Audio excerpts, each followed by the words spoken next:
this is kind of random, but Anne found she's been like kind of like starting to shop for like stocking stuffers and stuff. And she found this really cool attachment for iPhones that lets you charge and listen, like plug in your headphones at the same time. You know what I'm saying? So like, have you ever been like listening to music, but your phone needs to charge? Yeah, dude. Now, I mean, I have Bluetooth headphones and stuff like that. Well, be careful because I bought one of those, and it was good for like a week, and then it's like it burned out. Blew a fuse. No, it comes with a fuse. No, it worked great, and then it started doing it where like if you had both in, you could hear this weird sort of like grounding deal. Yeah, and it would work great if you just unplugged one, but then it's like, well, there goes my Christmas spirit, man. Just right out the window. Way to ruin Christmas. I mean, is that a Yuletide? What exactly is a Yuletide? I don't know what a Yule. You know? What I don't even know what a Yule is. Well, whenever we do that Krampus episode, we'll probably do some research and find out. I don't know much about Krampus except for I know there's a movie. It's really cool. And it's good? No, I have no idea about the movie, but the folklore is really cool, along with like the Belschnickel and like some of the sort of Norwegian and German. Speaking of Yuletide, look, I don't know when this episode is going. I don't know when our listeners are going to hear this episode, but it will be in the month of December. I do know that December, kind of like October. Well, first off, dude, can you imagine? Like, it seems like just the other day we were saying, "Man, Halloween's almost here," and then all of a sudden, Christmas is almost here. Gone but not forgotten. Yeah, man. And so, just like gone but not forgotten, just like in Halloween, there are certain movies that you just have to watch during the month of October that kind of just set the scene and set the mood for the upcoming Halloween season, right? Well, Christmas is no different. Oh, yeah. So what I thought we would do today is just kind of go over some of the movies that we just have to watch in the month of December. But to start us off, I think we should kind of go over the movies that traditionally, I don't think they're considered Christmas movies, but I think arguably they should be. I agree. There's a few that would be debatably more Christmas than a quote-unquote Christmas movie. Yeah, I can't wait to figure out which one you're talking about there. I think you already know. Okay. Let's just go straight into it. Well, first of all, are we going to do the intro or? Yeah, man. Of course we are. You son of a bitch.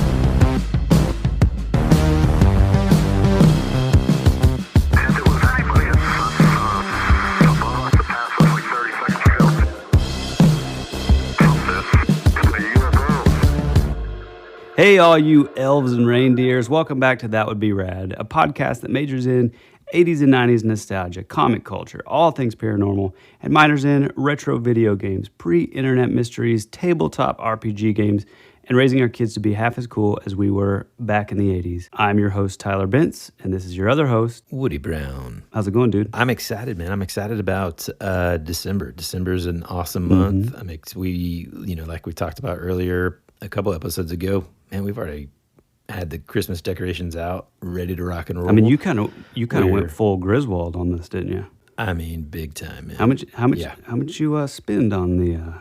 We're not going to talk about how much money I spent on Christmas lights, but part of the problem was, and I think this is just so stereotypical of what went down. It's like I get the box of Christmas lights out, I go outside, I test them all first. That's the smart thing to do. Yes, cool. Then you go in, and I'm just wrapping them around the bushes, and then all of a sudden I've got them lit, and then 3 out of the 20-something strands just go out on me. And I'm like, what is going on? So then I have to figure it out. So bottom line, long story short, I used to have the iridescent bulbs, and apparently you're only supposed to string depending on the brand, 2 to 5 of those things together. Oh, yeah, I had 30. So I was really kind of just maximum output. I mean, I remember my grandpa would have the whole house millions. Just all linked 10. We had a fire hazard every year, apparently. I didn't know. So I was replacing fuses, doing all this. It would blow them again. So finally, I just came inside after, no joke, man, spending the large majority of a Saturday doing this. Yeah. I came inside frustrated, told my wife, I'm going to the store Mm-hmm. and I'm spending the money to just change all of these out. I don't care what we do with these lights that we have here. $10,000. No, I didn't spend $10,000. I'm getting LEDs because you can string up to like 25 strands or something like that. Man.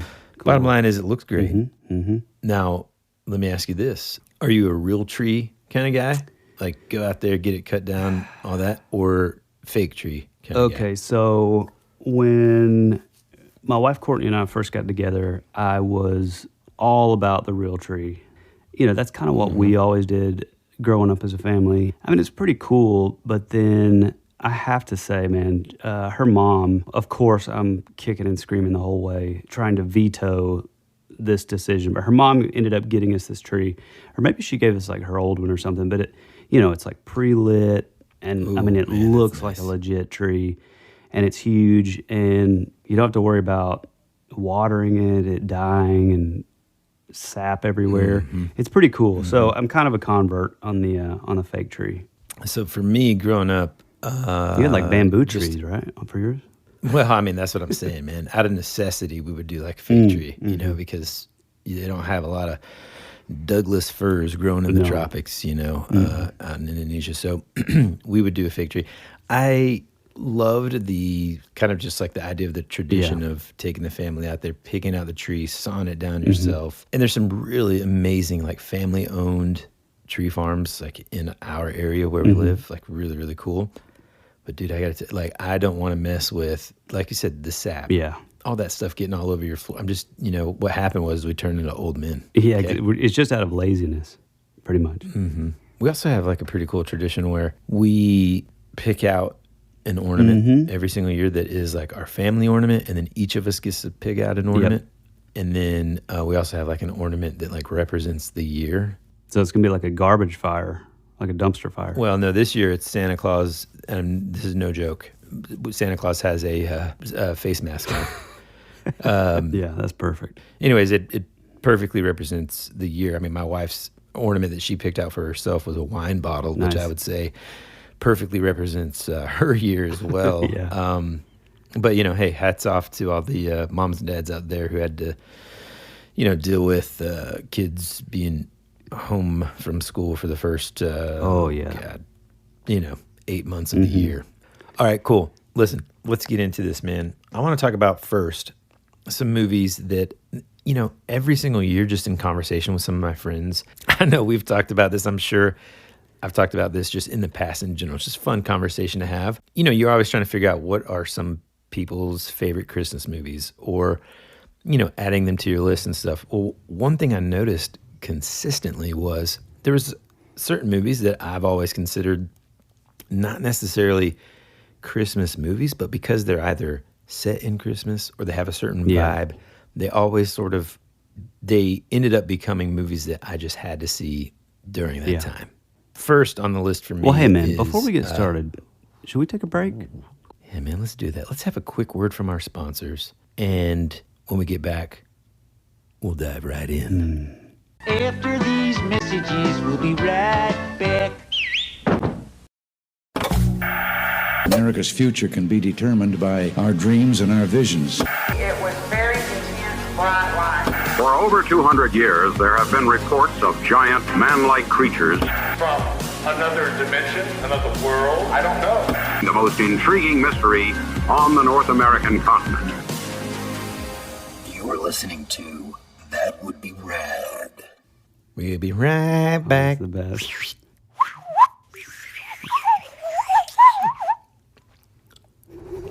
Okay. Oh man. Oh, we got the giggles again. You know, what are we? You sipping on eggnog over there, bro? No, but I am on my second Red Bull. It was a long night. God, you and those Red Bulls, dude. You gotta Dude, cut it sugar out. free, man. Chill out. I don't care about. It's not God, the you sugar, and my wife. dude. It's the weird No, chemicals. no. I've done some research, and the taurine, Cool, man. is very good for you. Well, okay. What else you got on there? Because that's not the only ingredient. Let's hear it. Okay, let's get through it. Carbonated water, very healthy. Citric acid Okay, we're in good. oranges. Taurine, naturally occurring chemical that is very healthy for you. Natural. Where does it naturally occur, pal? I'm sure it's The taurine tree? I mean, it could have been in Indonesia. You should know that. Go ahead. What else you Natural and got? artificial flavors. Whoops. Uh-oh. What do you mean? Let's talk about those. What exactly is a natural flavor? Well, I can say this. I've drank these things. Well, we both drank these things for 20 years, and I've still yet to figure out what flavor I'm drinking. Right. I mean, it's unique to Yeah. Red Bull, that's for sure. Look, Vitamin B12, healthy as a horse. All right, let's get into this. okay. I've had this argument with people, I mean, for as long as I can remember. One of my favorite Christmas movies is Die Hard. Yep, same. I mean, it's one of the best movies, hands down, anyway. It's just awesome, just all around. There's so many great one-liners. There's awesome action. Bruce Willis freaking rules. Yeah, he still kind of holds up too, man. He's just a great action star guy. I don't really know if this was in or around the time that I think this must be after he was like the star of Moonlighting. Right? Which, man, he was huge in the 80s on Moonlighting. Yeah. If there's anybody out there that's a youngster and does not know what we're talking about, I'm not real sure where you'd be able to watch it. I don't either, man. I haven't even heard about it in probably 20 years. It's just Sybil great, man. It's got Shepherd. Sybil Shepherd, a couple other folks that you would recognize in a bunch of movies, like Curtis Armstrong. He's in like Revenge of the Nerds. He's in Better Off Dead. He's in Better Off Dead, yeah. And then all of a sudden he's, Die Hard. The Die Hard franchise is born, and it's just so good. But the fact that it like takes place during Christmas, I don't know. Ever since I saw it, man, for the first time, probably too young, as we've talked about before on here, but that such is the 80s rated R movie. Ever since I saw it, I'm like, man, this is just, I have to watch it around Christmas. It's just perfect. And so that's an age-old. And I haven't seen the sequel. I haven't seen the second one in, it's been years, but I feel like I remember the second one being even more sort of Christmassy. Is that right? Yeah, well, it happens. It's like in an airport or It something? happens again in Christmas, and the whole movie's in the airport. Right. It's actually my least favorite. Die Hard 3, though, I thought was pretty awesome. I gotta say that the latest, it's like Die Harder or something. Oh, I don't know. I started losing track. It was terrible. But I will say the one with the one before the last one, I actually really liked. I don't think it happens in Christmas. Moving along. No. So after that one, another one, and you and I have talked about this. Really, it's the only reason. Well, maybe we talked about it in the episode where we talked about Halloween movies. I think we did, actually. I know we've brought it up a couple of times, but that is Gremlins. Oh, yeah, man. Again, it always reminds me of Christmas. Yeah. Still haven't let my kids watch it yet. Yeah, dude, me too, man. I really want to, but I just know. What's funny is the second, immediately when I think about it, my brain, obviously goes to the tragic Santa, her dad situation, getting burned alive in the coming down the chimney. But Spoiler alert. sorry, but there is something. Well, it doesn't show it, though. No. But it is a start real talking about it. sobering sort of. Phoebe Cates' son. Go ahead. I love her, but when she goes into it, it's just kind of, boy, it really puts the brakes on the happy vibes there. But I immediately see the dimly lit shop, and you have that narration, and it's just I don't know, there's just something pretty creepy about it. I love it so much, but and plus I feel like they would appreciate it a little better, being a little older. Well, and we've already brought this movie up on the show again as well, but that is Batman Returns. That's a good one. And I think we talked about this when we brought it up on the Batman episode. We kind of talked a little bit, I think, about how, I think we did anyway, but I remember reading about how questionably they said that if, I think it was released in the summer and not around Christmas. Oh, really?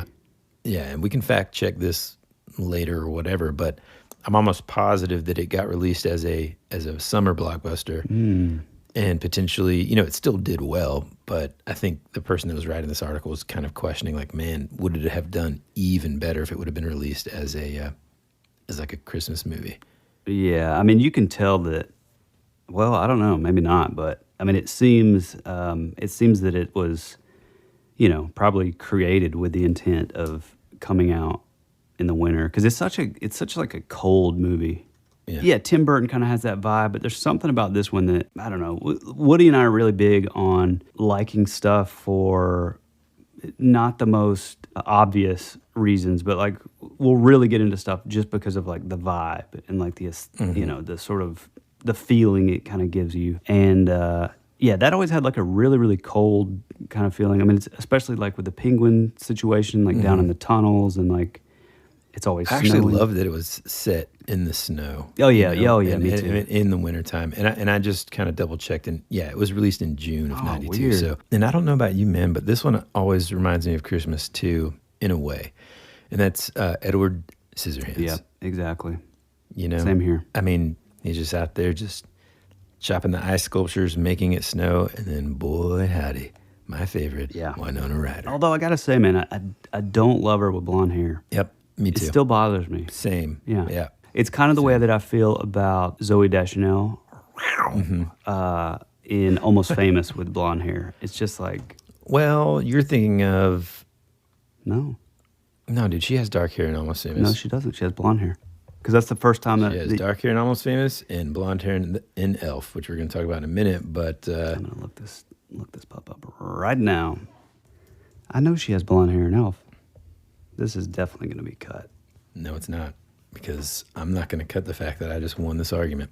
God, you did win the argument. Oh, you're right. Of course I did. Was. Actually, ladies and gentlemen listening, I just want to point out Just that this is actually not a historic moment. It is historic. This happens quite often. No. Where I'm right and Tyler's wrong. Well, okay, so which would have come out first then?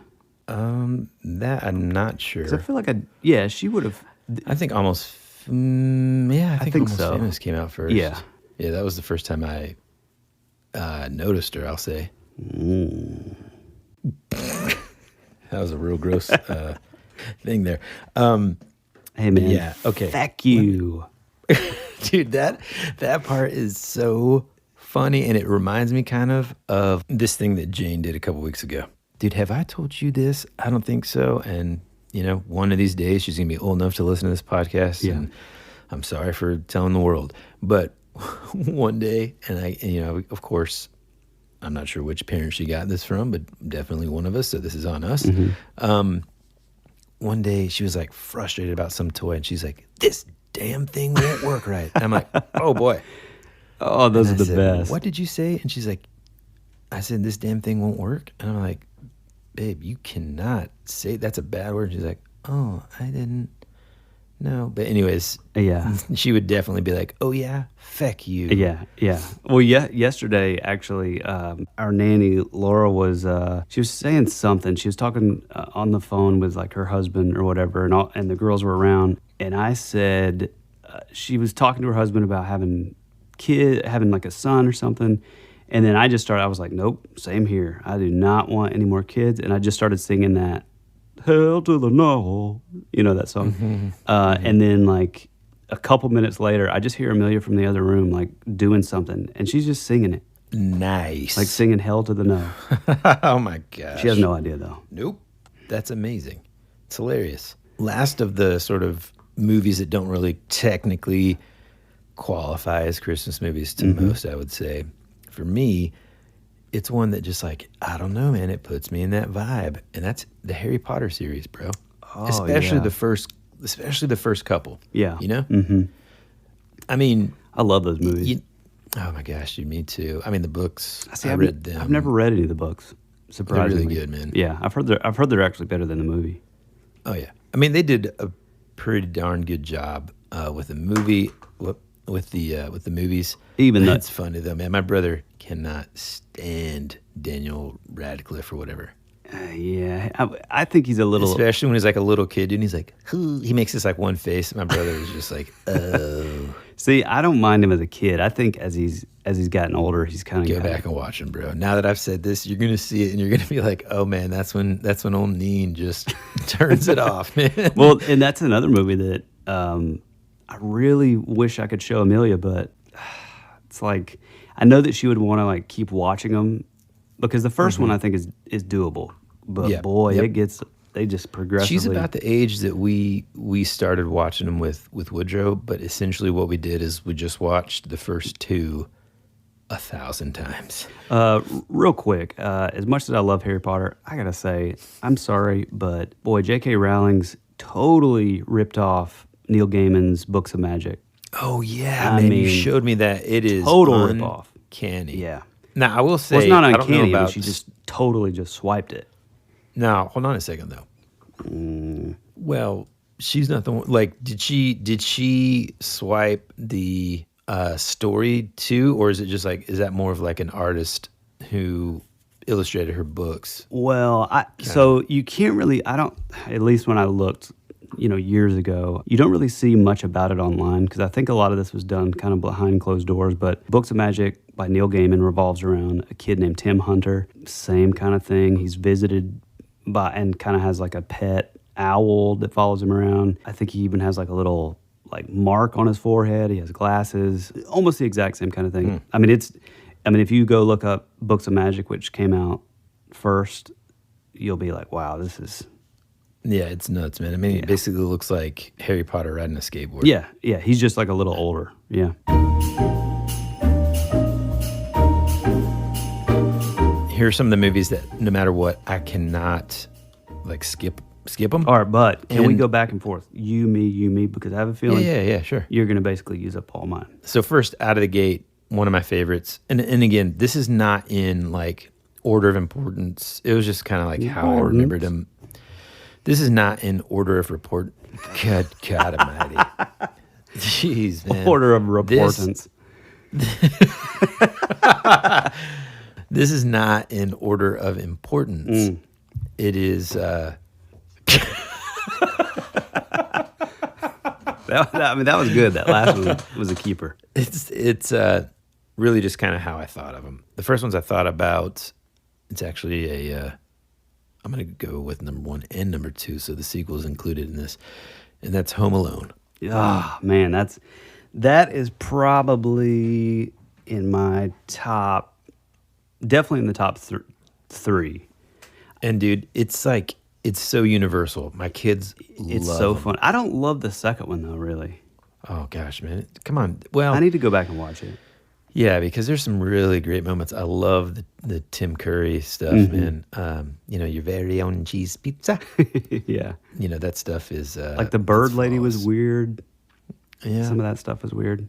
I don't know. I can't remember. I haven't seen it in several years. I mean, dude, John Hughes is just a genius. He is. And then also the freaking John Williams soundtrack. Yep. But it's funny. You go back and you watch Home Alone 1 and 2, and you listen to the soundtrack. When you're watching other movies like Harry Potter is also a John Williams soundtrack, there's elements, dude, that you can find in certain movies that remind you of the other movies that he's done. Yeah. Except for, of course, like Star Wars. I mean, oh yeah. what you got? I have to say probably my number 1, and just because it's pretty much been on like the TV every single Christmas at our house, going to my grandmother's house, it's always on, is the 24-hour marathon of A Christmas Story. Ugh. And I know you hate it, and I don't understand why at all. The worst, man. Here's the thing about this movie. This is what I was talking It about is so good, dude. several episodes ago when I said there's going to be arguments that ensue. And there's going to be a lot of people that disagree with me, and that's okay. Yeah, I just feel everybody. like, no, not everybody, man. I feel like this movie in particular is one of those movies that like the house is divided a little bit here, because I know several people that are like, dude, what? I don't get it. And other people are like, I mean, I have to watch it. And I've never liked it, man. Why? The dad I don't always understand. creeped me out, like the whole leg lamp thing. Like, what is he doing? God, it's and then so like, funny, okay, man. look, there's scenes that like, I think the fact that, and what's weird is I feel like I learned this much later, but the fact that it came out in, it's like the early 80s, right? But I mean, it is a brilliant throwback to like 50s Americana. And so I think when I found out that it wasn't, an actual like 50s movie, it was like, wait a minute, what? I love it. I think it's so funny. There's so many funny parts. And actually, now that you're talking, I don't think Courtney, my wife, I don't think she's into it either. I can't stand it, man. I mean, I feel like the dad is just a weirdo. He's like obsessed with this How are they leg lamp. weird? The mom's kind of like doofy. The No way. yeah, man. Black the, Bart. The Well, okay, that stuff is cool. I will say most of that stuff, like the kids' imagination and stuff, is pretty awesome. Drink more Ovaltine. Yeah, I that mean, was amazing. That stuff is cool. saying the cuss word. It's really just it's really just the dad and the mom. I love them, man. I think they're so endearing. I don't know. And sweet.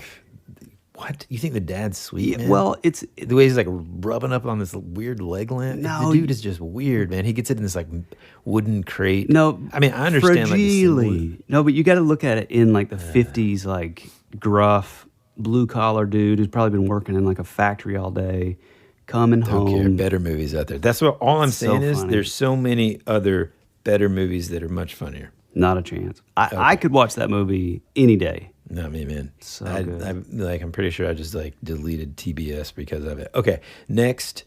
Sorry, Ted Turner. Ted Turner. Next for me though. Now this is a movie that I could watch every day of the year, a million times, every hour of the day for as long as I lived. Christmas Vacation. Oh yeah, yeah. Come on, that's a bro. classic. I mean, Uncle Eddie's amazing. Mm-hmm. There's just so much in the movie. I mean, like, no matter what, Clark Griswold is one of the greatest characters really ever is. created. And there's something about, I feel like for those people out there that don't have kids, this is probably not going to make any sense. But I feel like there's something that sort of like switched in me, like a switch flipped when he gets locked in the attic and he turns on the old projector, and then there's that like super awesome Ray Charles song. Being with the ones we love, sharing so much joy and cheer. What a wonderful feeling. Which is probably my favorite Ray Charles song, actually. It's like he's looking back and like, I don't know, I feel like whenever you have kids like that little moment, it's really representative of like the, just the fleeting, just how fast your kids grow up and just the, you know what I mean? Yeah, man, for sure. I mean, I look back at, like the other night, man, I read to our oldest every single night. We pick a book, whether it's like we read a couple chapters from The Hobbit or New York Times. Last night we were actually reading from a Star Wars book. One day he's like, oh yeah, here's my yearbook. I was like, you got a yearbook last year? I don't even know if I've seen it. Well, then I open it up. It's actually from kindergarten, right? And so I'm looking at it, I'm like, oh my God, you're so small. Yeah. What's going on? And, I mean, it's just wild, man. Yeah. That is a really cool moment in that movie, especially one that's just built around so much silliness and stuff. It's a really cool moment. Yeah. What else you got? Well, and staying on this for a minute, I think that's the, having those like contrast, those like real sort of touching moments, they're really successful, because you have so much like silliness or whatever. All right. This next movie is another movie that I think my wife doesn't like. And throughout this podcast, I'm really questioning what brought us together, because I think she hates everything that I like. Charlie Brown Christmas. It's good so one, dude. good. And that one and the Halloween one are, I think they're the only two sort of original ones. They have that classic Vince Guaraldi Trio soundtrack. They have, just that super old school animation, which is a little bit like there's some techniques that are played off of like even older early 60s, late 50s, like French animation, some of that style, where you're basically, you can kind of see the brush strokes and stuff. It's so kind of crappy, but it's all like analog, and it just has so much heart, and it's a great message. And it doesn't feel like Christmas to me until I've seen that movie. Much like the Halloween, The Great Pumpkin, Charlie yeah, Brown. sort of the same kind of thing. It's like it doesn't feel like man, that's a Halloween great one. until you see it. I mean, my poor kids, the way I do it with Christmas or any of the movies that we have traditions about, watching, like around Thanksgiving, my family tradition since I was a kid was to watch like Indiana Jones movies, Star Wars, and then as I got older, like the Godfather trilogy. Dude, I've still never seen them. Hey man, I'm going to press stop on this recording, and unfortunately I'm going to have to give my 2 minutes notice for discontinuing being a part of this podcast. Dude, I almost quit when you said you didn't like Christmas Story. Oh God, don't even like it. Just ugh. To Okay, me, anyway, Christmas look. Story. Since I haven't seen Godfather, to me, Christmas Story is better dude. than The Godfather. Come on, man. You're talking about Coppola now. All right. Now you're starting to insult my familia. But like besides like those movies, oh, here's another one from our youth. Now I'm talking about the original. I'm not talking about the Jim Carrey remake, the Ron Howard Jim Carrey remake. I'm not even talking about the new animated one, which actually isn't that bad. I'm talking about the original Grinch That Stole Christmas animation that would come on TV. You know, I think it's only 30 minutes long or something. Oh yeah, it's so great though. Seasick crocodile. You know, like it's perfect, man. Yeah, it really is, man. And that's another one that has that sort of old school animation. Actually, how old is that? Because yeah, whoever did the music on that was pretty amazing too. Because it's all, you know, you remember every sort of musical interlude. 1966, my man. Wow. See, that's Narrated by Boris Karloff. What? That's the dude that played Wolfman, Frankenstein. Yeah, man. That's incredible. Incredible. When did The Great Pumpkin and the other Charlie Brown come out? Oh, 1966. Same year, huh? Yeah, The Great Pumpkin, 66. Yeah, so the Charlie Brown Christmas came out in 65. The Great Pumpkin, Charlie Brown, came out in 66. And that's a really interesting thing because that's the same year that The Grinch came out, but just talk about like a totally different sort of animation style. Like, I love that stuff. What a cool year. What a cool couple of years for kids movies Oh, and I know, stuff, you man. know. I wonder how close, you know, I didn't write these down because now that I'm older, I mean, we still watch them, but they're not on my personal list. They're more on like the kids want to watch it. It's like the old school stop animation. Dude, that's Rudolph and Burl Ives and like, yeah, that stuff. oh, that stuff is amazing. Wait, who is It really is, man. Skill wise, like, is incredible. Even like when the snowman's like the narrator and he's like moving around Yeah, in the that's snow. that's You know what Burl I'm talking Ives. about? He's so amazing. good, dude. Yeah, I think the thing that made those movies, actually it's funny you said that because that was my next choice, the Rudolph, but and like the Island of Misfit Toys and all that stuff. Yeah, I love that stuff because it was like, you know, they were conscious that they were, okay, well, these are kids' movies, I guess. I don't know. But like the subject matter and the music and sort of the approach was, it's like they didn't really water it down for the sake of kids. It's like, you know, like with the Charlie Brown stuff, it's like you had the Vince Guaraldi trio and they were like a jazz trio, sort of that had that sort of beat vibe, the furthest thing you think of when you think of, oh, let's have like kids music.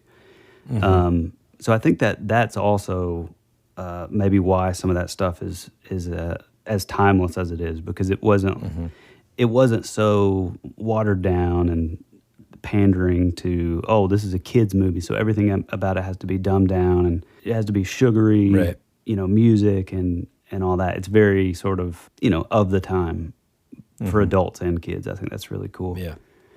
So this is one that from the first time that I saw it, it sort of jumped into, you know, one of the have to watch movies is Elf.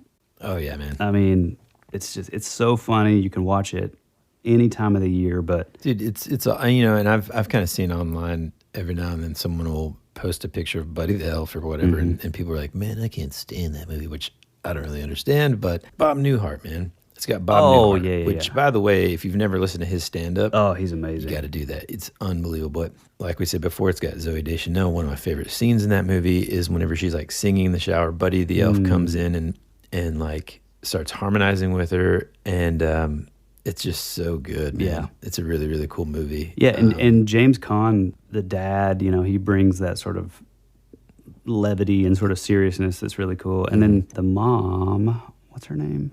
Mary Shelley Steenburgen. I don't know if that's how you pronounce it, but she was in like Step Brothers, Yeah. and I'm trying to think of some other like old, Back to the Future 3.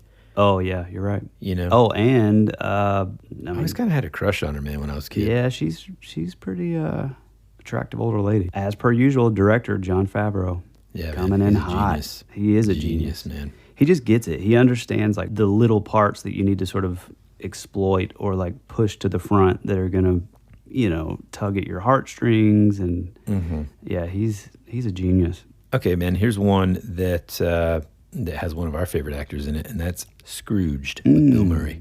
Man, I haven't seen that. So in a while. they're taking an old school story, and putting the old 80s spin on it. Yeah. And it's just, I mean, it's Bill Murray being Bill Murray. Yeah. The parts where he's just like being an executive, like a-hole. Yeah. It's just fantastic. It's hilarious. Which he's such a good actor, and he's so charismatic that like even when he's playing that kind of jaded, cynical role, kind of like in the beginning of Groundhog Day, which is also another movie that is kind of a Christmassy winter. It's kind of a movie. Christmassy winter thing. It's still hard not to like him because he's so funny. Although I will say, like, whenever I was a kid, I remember kind of being scared by this movie a little bit. Yeah, dude. The Ghost from Christmas Past. It's pretty scary. I mean, great. Yeah, because like he's leaning, like somehow he ends up like leaning out the window, and then like the bones are like cracking off or something. The arm. Oh, you know what I'm talking about? No, I don't remember that. I haven't seen it in a while. Yeah, that was one of those movies that I was like, oh, I think my son will like this movie. It's pretty funny. He's obsessed with Ghostbusters. He'll like Scrooge because Bill Murray's in it. And we start watching. I'm like, goop, whoops-a-daisies. So it's like pretty. I mean, it's been forever since I've seen it. And it's not as entertaining, I think, for a kid. It's more like emotionally involved in terms of like the storyline, right? It's about a guy who figures out he doesn't need to be such a greedy bastard, So it's like a little kid doesn't really care. But they can watch the Mickey Mouse version. That's exactly. Man, I was right about to say that. That's another one that's kind of classic. Mm-hmm. Yeah, I remember watching that every year as a kid.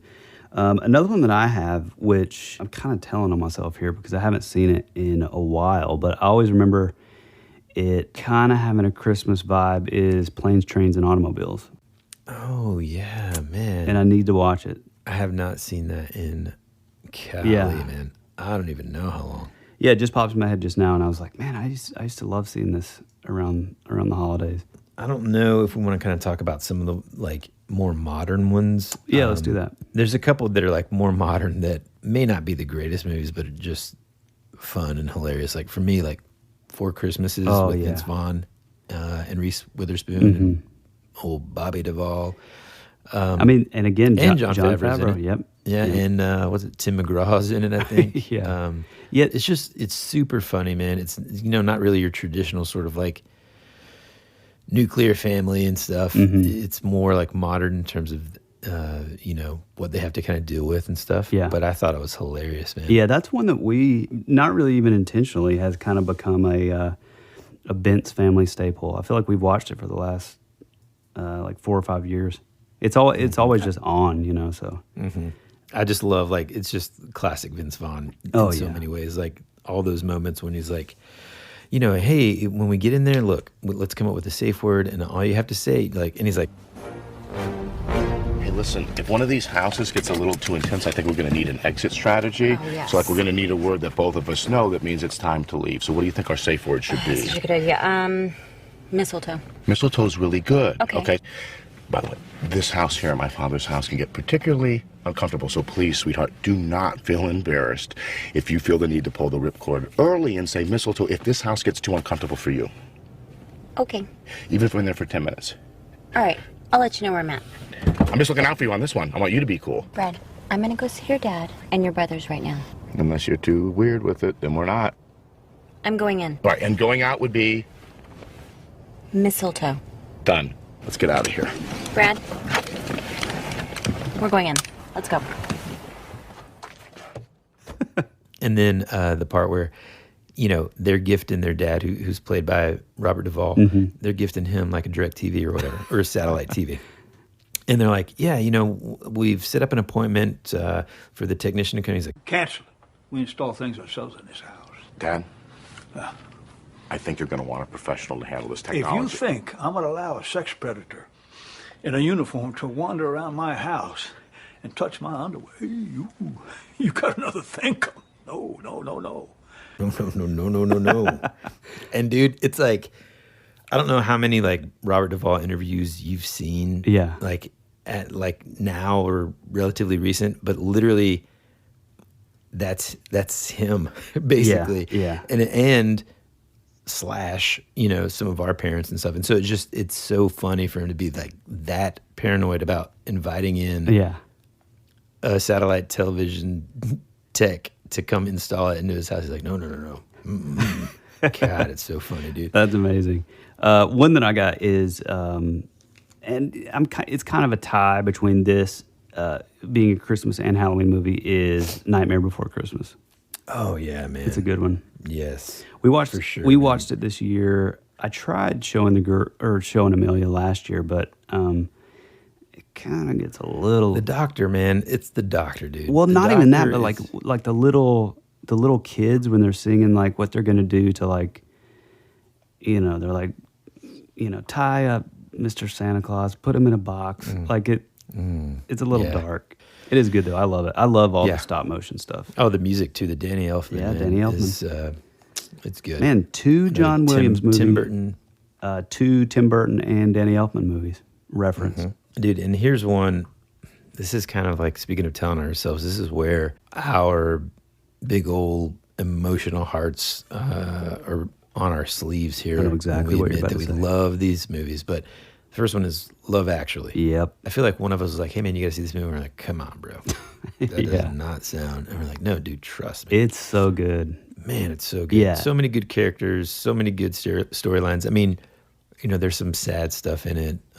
I mean, the way that they sort of juggle all those multi-plots and then to tie them all up at the end with like such satisfying sort of resolve is just such a good movie. And I mean, dude, like the "All You Need Is Love" thing in the wedding was bad. Oh, the music, all the music in it is pretty phenomenal. And if you like, who's the guy, man? The guy is the guy that plays the rock star. Yeah, the rock star dude. Yeah, it's such like a British, you know, movie. Oh, yeah. So you know, another one that we watch, but it's just like so sad and literally, I'm not joking. Every single time we see it over here, it's impossible not to get, you know, teary-eyed, is The Family Stone. Yep, same here. It's such a good movie, man. There's so many, like, just I don't know. It's just really good. It's sad, and you know, of course, I don't know, man. I haven't really watched a lot of these movies through the lens of, hey, is it good cinema? Right. I don't know. Yeah, who but I cares? enjoy them because they're Christmas movies, and you know they're good. Well, I got a couple of other ones. Yeah, like give 'em as to you me. can see, like we keep it cranking over here. Now this one I've actually watched. I think I may have mentioned it on the show before. But this was growing up. This was my go-to if I ever watched a movie that was like super scary. In fact, the first time that I ever watched The Exorcist, immediately following that, because I was home alone. Man, whoops, wrong choice. Yikes. I was home alone, watched The Exorcist, and I was like, I need something that's going to make me laugh and take my mind off of it. Yeah. So I popped in one of my favorites, Ernest Saves Christmas. Yeah, that's a good one. I mean, it's so silly. You know, Ernest is one of those characters that I don't know could stand the test of time if it kind of came out. Now, my kids love it. They think he's hilarious. It's been a while. I haven't seen those in God, dude. a while. It's so funny, dude. Yeah. You know, Ernest Goes to Camp, Ernest Saves Christmas, and Ernest Goes to Jail are kind of like my three that I love the most. God, when I was You know a what I kid, mean, Vern? when he makes the machine gun out of the soap in the barrel. Oh man. And then it just like melts. One of my favorite things that you do ever is when you do your the little camp, the like Indian. You know. Oh my gosh, dude! From God, that's so funny.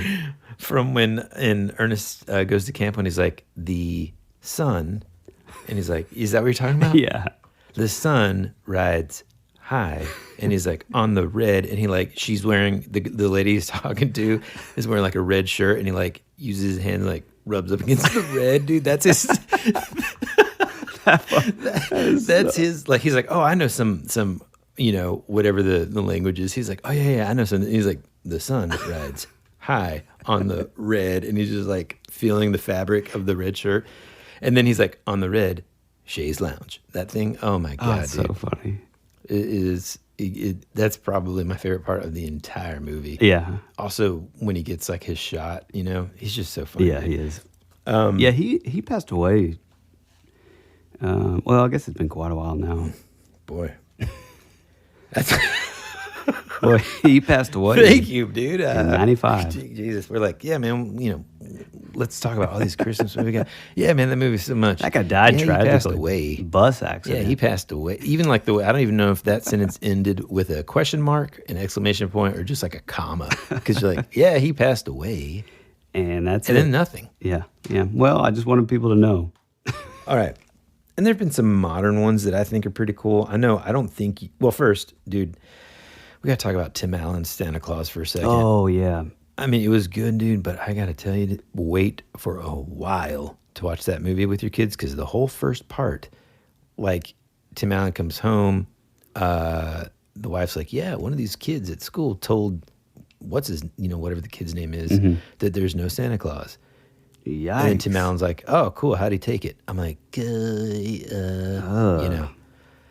that's no good. Actually, on the topic of, same kind of vibe, is we actually just finished the Christmas Chronicles on Netflix. I got to say, man, dude. Pretty cool. Dude, that's what I was just about to talk about. So we watched the first one last year. It was kind of like I watched the movie, and I mean, honestly, dude, I loved the movie. I thought it was amazing. Well, the night before Thanksgiving this year, like we have a new tradition of like having a pajama party movie night with my parents. Cool. And who also love the Christmas Chronicles. They love Kurt Russell and Goldie Hawn. I mean, I do too. I mean, man. what a Those head two, of hair, man. too. Just a gorgeous head of hair. Gorgeous. And Goldie Hawn is just like the coolest. And that was hopefully people have seen it. But anyway, that was they know by now. Yeah. She's Mrs. Claus. Yippity-doo-dah. I thought that was a cool thing. At the end of the movie, you find out who Mrs. Claus was, and it's Goldie Hawn. You're like, yes, that's amazing. Have you seen Christmas Chronicles 2? Yeah, we just watched it last night, actually. Dude, I almost think, I don't know that it's better. I think it's better. Yeah, man. See, I was kind of like wimping out there. I didn't want to say that, but I do too. Yeah. Although I will say some of the acting is a little cheesy. You mean from the kids? Yeah, it is what it is. Yeah. But dude, I thought it was awesome, man. I mean, my kids have already watched it like 3 or 4 more times since. Yeah. One thing about it that, he's a great actor is this kid, his name's Julian Dennison. The kid from Babysitter and Babysitter 2. Is he in Babysitter? You're talking about the older brother? No. I'm talking about like on the second one, the Belschnickel. Oh, the New Zealander. Yeah, New Zealand kid. Yeah, Julian Dennison. He's in Deadpool 2. But my God, if you haven't seen Hunt for the Wilder People, it is one of the funniest and like best movies I've ever seen. It's Taika Waititi, director. He wrote the screenplay. I'm a huge fan of him, and it's always cool because he's always pulling like other New Zealanders, putting them in the spotlight.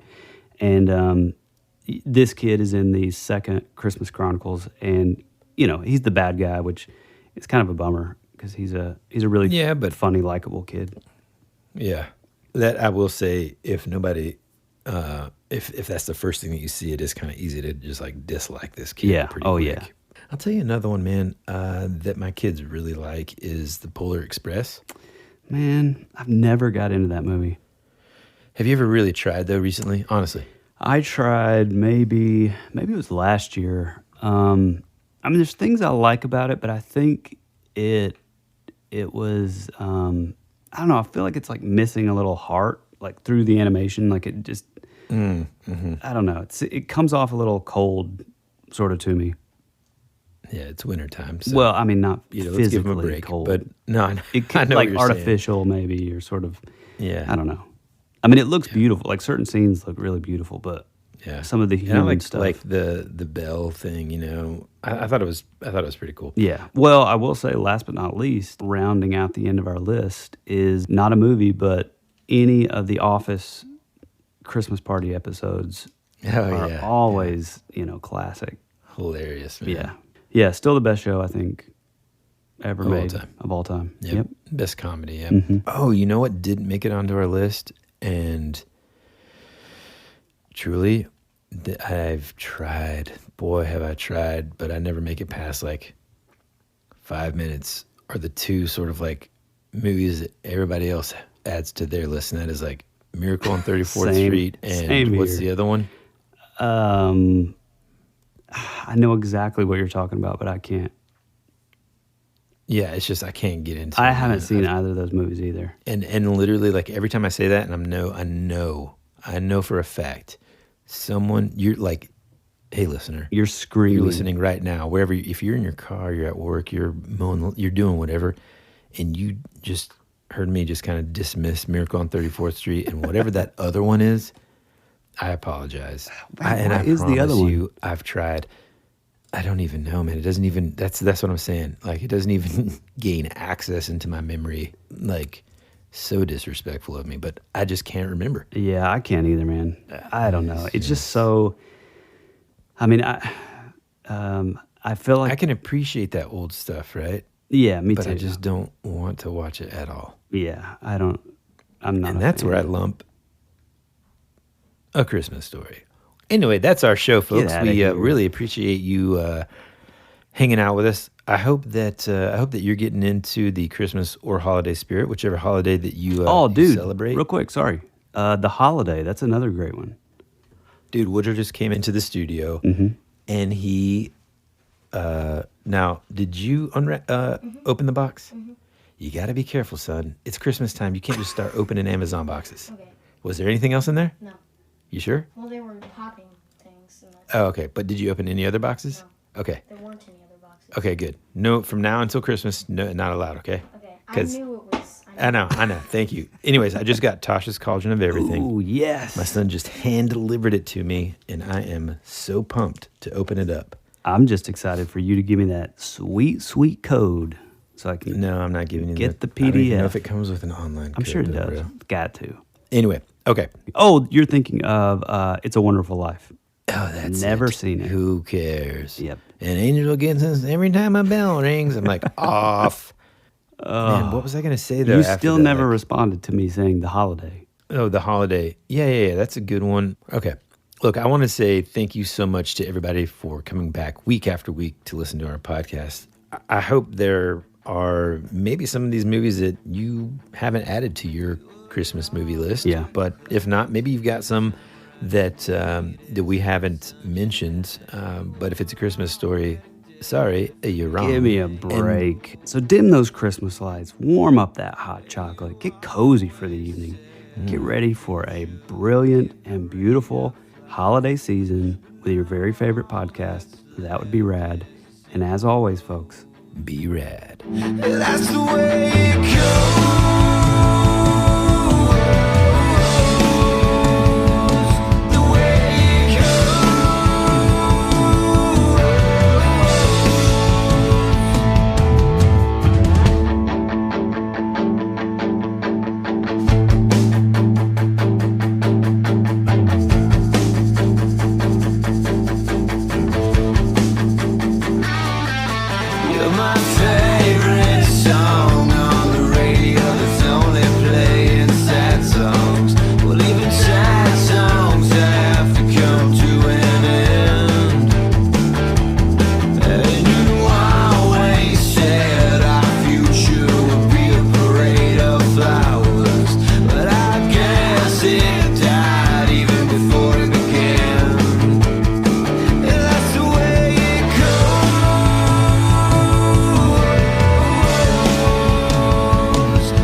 clouds in a time where I just needed some sunshine. You were already dead before you became a ghost. You always said